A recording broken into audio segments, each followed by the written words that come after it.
இயேசுவில் அன்புக்குரிய சகோதர சகோதரிகளே, புனித வார நிகழ்வான பெரிய வியாழன் வழிபாட்டிற்கு உங்கள் அனைவரையும் அன்போடு அழைக்கின்றேன். நாம் வாழ்கின்ற உலகிலே எத்தனையோ தலைவர்களை நாம் சந்தித்திருப்போம்.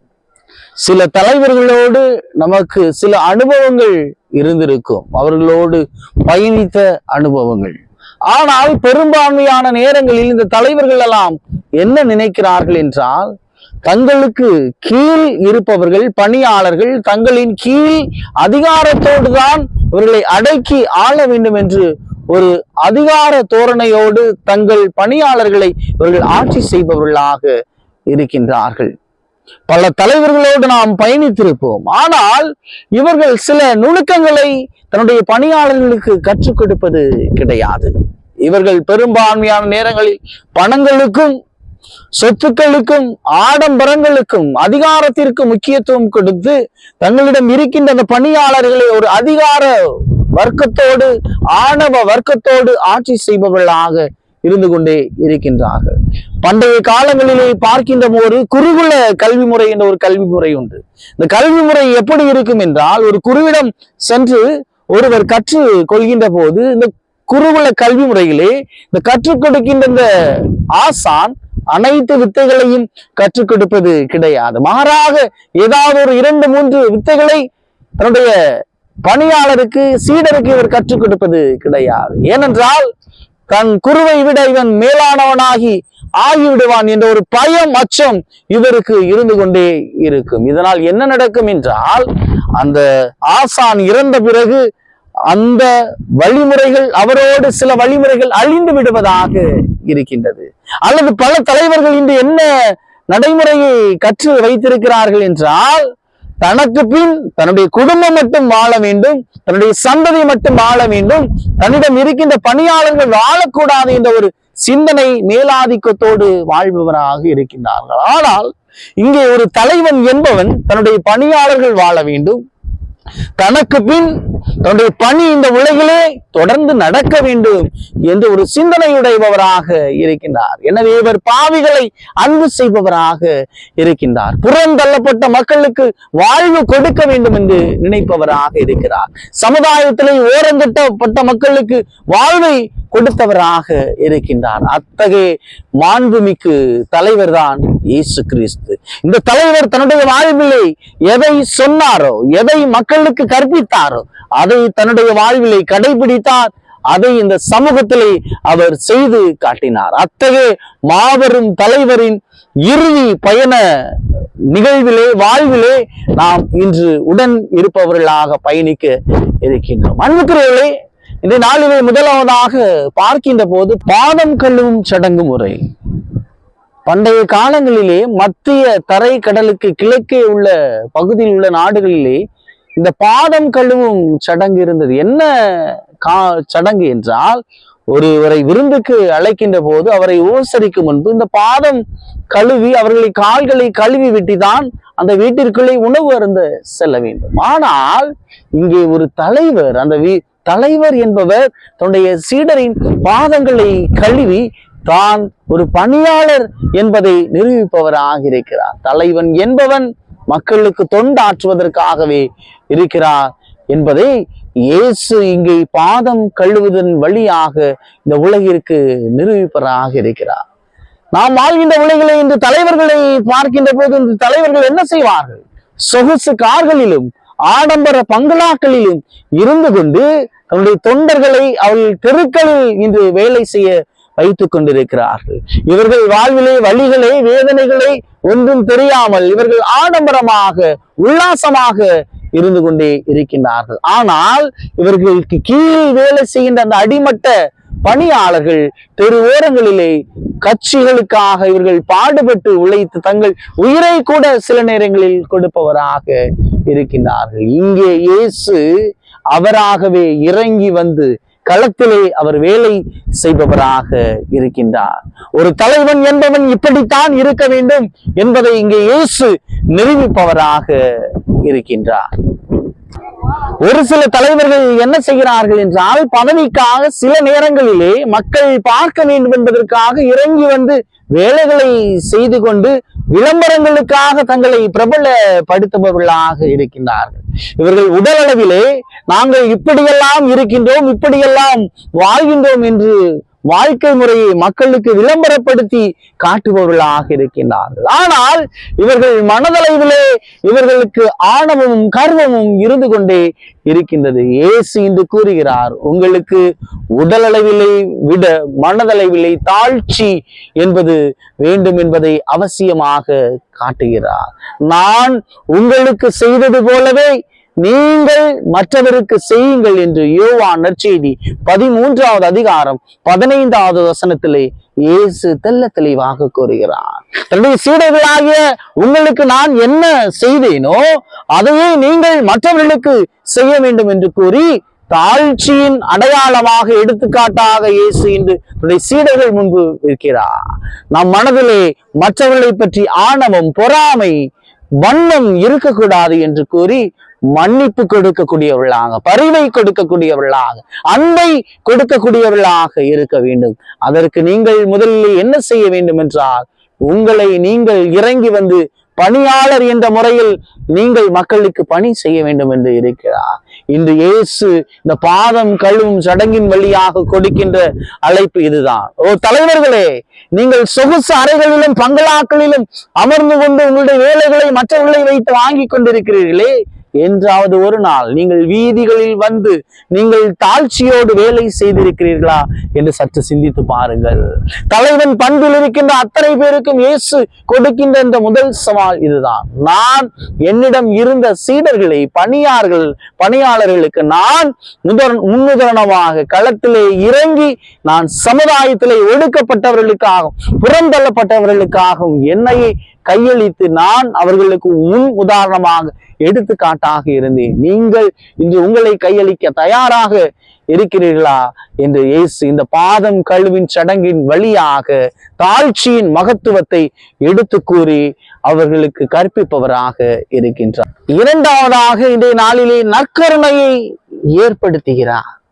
இயேசு இந்த உலகிலே பிறக்கின்ற போது அங்கே இருக்கின்ற கால்நடைகளுக்கு வைக்கப்பட்டிருக்கிற தீவன தொட்டியில் அவரை கிடத்தி வைக்கப்பட்டிருக்கிறது. இதிலிருந்து என்ன தெரிகிறது என்றால், நான் இந்த உலகிற்கு வாழ்வு கொடுப்பதற்காக, எண்ணெயை கொடுப்பதற்காக வந்திருக்கிறேன் என்பதை கூறுகிறார். என்னுடைய உடல் உண்மையான உணவு, என்னுடைய இரத்தம் உண்மையான பானம் என்று இயேசு கூறுபவராக இருக்கின்றார். நம்முடைய வீடுகளில் இன்று நாம் விருந்துகள் கொடுக்கின்றோம், எவ்வளவு செலவுகள் செய்கின்றோம். பல நேரங்களிலே நாம் அந்த விருந்துகளை வைத்து பணங்களை சம்பாதிக்க வேண்டும் என்ற ஒரு நோக்கத்திற்காக விருந்துகளை கொடுப்பவர்களாக இருக்கின்றோம். ஆனால் இயேசு இன்று நமக்கு தருகின்ற விருந்து உண்மையான விருந்து.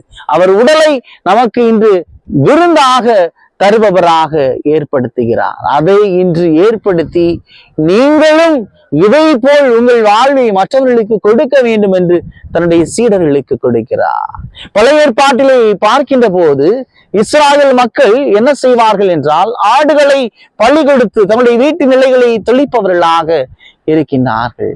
ஆனால் புதிய ஏற்பாட்டிலே இயேசு தன்னையே ஒரு ஆடாக, செம்மறியாக, பலியாக இங்கே கொடுப்பவராக இருப்பதை நாம் பார்க்க முடிகிறது.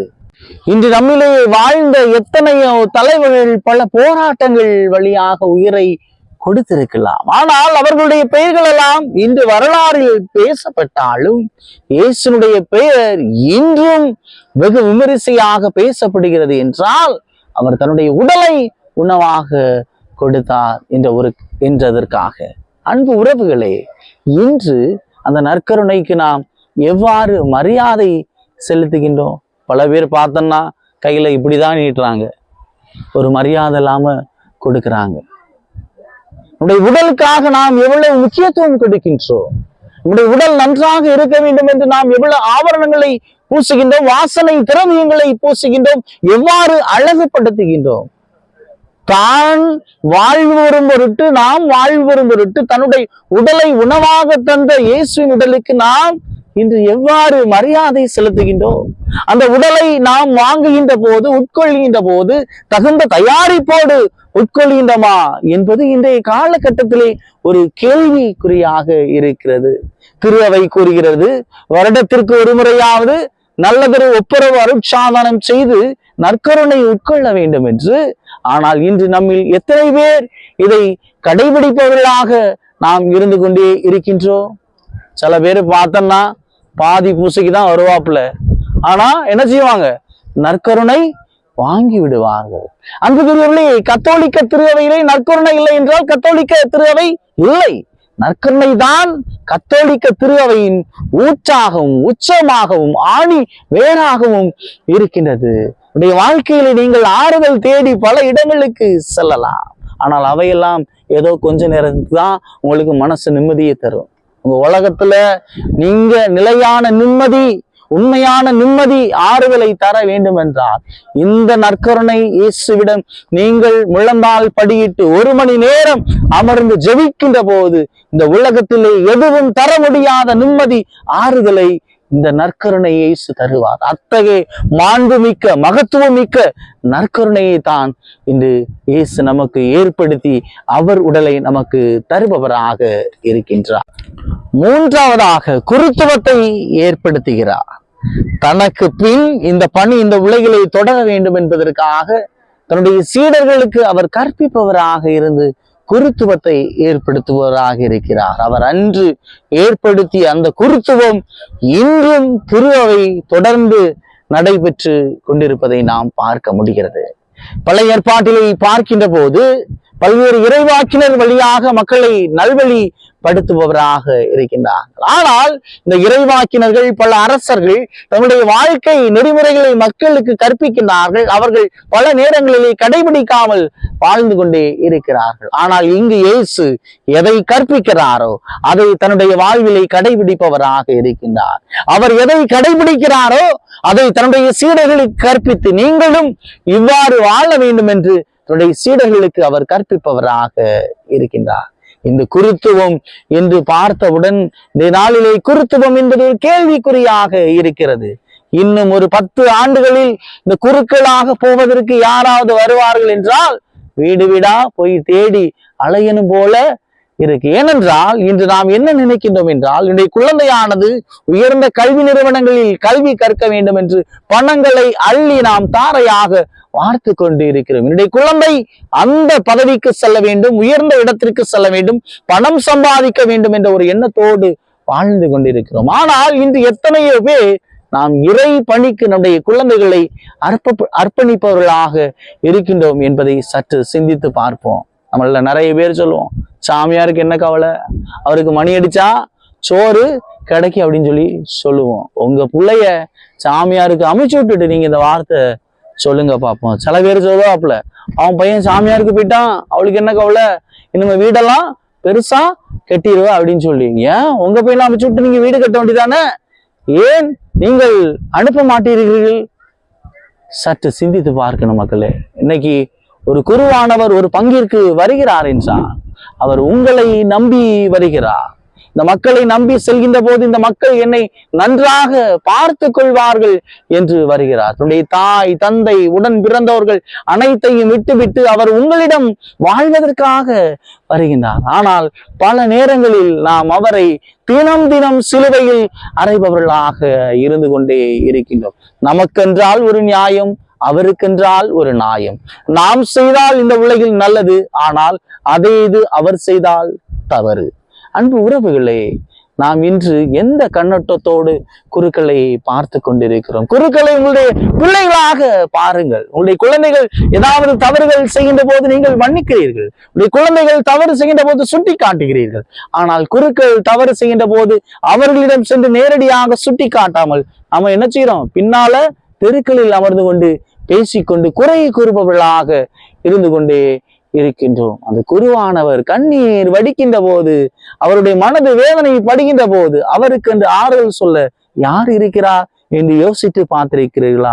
அவருக்கு என்று இயேசு இருக்கிறார். இயேசுவிடம் அவருடைய குறைகளை, நிறைகளை, வேதனைகள் சொல்லுகின்ற போது நிச்சயம் அவர் கேட்பார். ஏனென்றால் தன்னுடைய வாழ்வை அவருக்கு அவர் அர்ப்பணித்திருக்கிறார். அத்தகைய மாண்புமிக்க குருத்துவத்தின் மகிமையைதான் இயேசு இன்று ஏற்படுத்துபவராக இருக்கிறார். ஆனால் பல நேரங்களில் இன்று நாம் குருக்களை கிண்டல் செய்வதும் அவர்களுக்கு மதிப்பு கொடுக்காமலும் நாம் வாழ்ந்து கொண்டே இருக்கின்றோம். இவனுக்கு என்ன வேற வேலை இல்லையா, பேசாம பூசி வச்சும் படுத்து தூங்கினாயினா இவன் ஏன் இந்த வேலைகள் எல்லாம் செய்ய வேண்டும் என்று நாம் நினைத்து கொண்டே இருக்கிறோம். சமுதாயத்திலே சில வன்முறைகள், அக்கிரமங்கள், அகங்காரங்கள் நடக்கின்ற போது, தட்டி கேட்கின்ற போது இவன் ஒரு பைத்தியக்காரன் என்று நாம் கூறுபவர்களாக இருந்து கொண்டே இருக்கின்றோம். நம்முடைய வாழ்விலே நாம் சற்று சிந்தித்து பார்ப்போம். என்னுடைய குழந்தைகளை இந்த குருத்துவத்துக்கு அனுப்பியிருக்கின்ற போது நான் இப்படியெல்லாம் பேசுவேனா என்று. அன்புக்குரியவர்களே, ஒரு குருவானவர் என்று திருப்பொழிவு செய்யப்படுகிறாரோ அன்றிலிருந்து அவர் இறப்பது வரை அவர் குருவாகத்தான் இருப்பார். நீங்க என்னன்னு பேசினாலும் சரி, ஏசினாலும் சரி, அவர் ஒரு குருவாகத்தான் இருப்பார். எவ்வளவு கடல் நீரில் நல்ல தண்ணி கலந்தாலும் கடல் நீர் உப்பாகத்தான் இருக்கும். அதுபோன்று ஒரு குருவானவர் என்றென்றும் குருவானவர் தான் இருப்பார். மெல்கிதேசத்தின் முறைப்படி இவர் என்றென்றும் குருவே, அவர் என்றும் குருவாகத்தான் இருப்பார். எனவே அன்பு உறவுகளே, இன்று இயேசு கூறுவது இந்த 3 நிகழ்வுகளின் வரலாற்று பின்னணிகளின் வழியாக ஒரு தலைவன் என்பவன் எப்படியெல்லாம் இருக்க வேண்டும் என்று அவர் இறப்பதற்கு முன்பாக அவருடைய சீடர்களுக்கு வழி காட்டுபவராக இருக்கின்றார். இன்று பல தலைவர்களாக, வீட்டிலே குடும்ப தலைவர்களாக இருக்கின்ற நாம் நம்முடைய குழந்தைகளுக்கு இந்த நற்பண்புகளை கற்பிக்கின்றோமா? வருங்கால சமுதாயத்திலே தலைவர்களாக உருவாக்குகின்ற நாம் அந்த குழந்தைகளுக்கு இவற்றையெல்லாம் கற்றுக் கொடுக்கின்றோமா? தாழ்ச்சி, அன்பு, மன்னிப்பு, இரக்கம், தலைமை பண்பு இவற்றை நான் கற்றுக் கொடுக்கின்றேனா என்று சற்று சிந்தித்து பார்ப்போம். ஆமேன்.